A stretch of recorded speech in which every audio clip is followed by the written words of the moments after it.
இருந்துட்டேன். ஸோ என்னை சீர்படுத்தி, அதுக்கப்புறம் ஸ்திரப்படுத்தி, என்னை பலப்படுத்தி என்னை நிலைநிறுத்துவார். உங்களை பார்த்து அதை காலையில் ஒரு தீர்க்க தரிசனமாக சொல்ல போகிறேன். உங்களை சீர்படுத்துவார், ஸ்திரப்படுத்துவார், பலப்படுத்துவார், நிலைநிறுத்துவார்.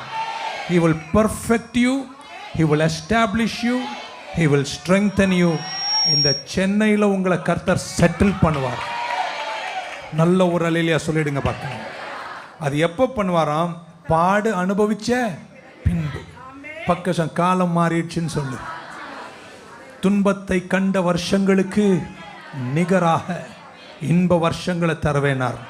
அந்த வலது கை கொஞ்சம் உயர்.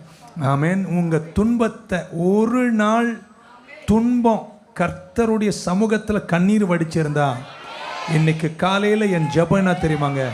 1000 நாள் கர்த்தர் உங்களுக்கு வெற்றி நாளாய் தருவார். ஏன்னா அவருடைய பார்வையில் ஒரு நாள் 1000 நாளை போல் இருப்பதனால், துன்பத்தை கண்ட வருஷங்களுக்கு நிகராக ஒரு நாள் துன்பத்திற்கு 1000 நாள் வெற்றியை கர்த்தர் உங்களுக்கு தருவார். கையை நல்லா தட்டி அதை விசுவாசமா பெற்றுக்கொள்ளுங்க பார்க்கலாம்.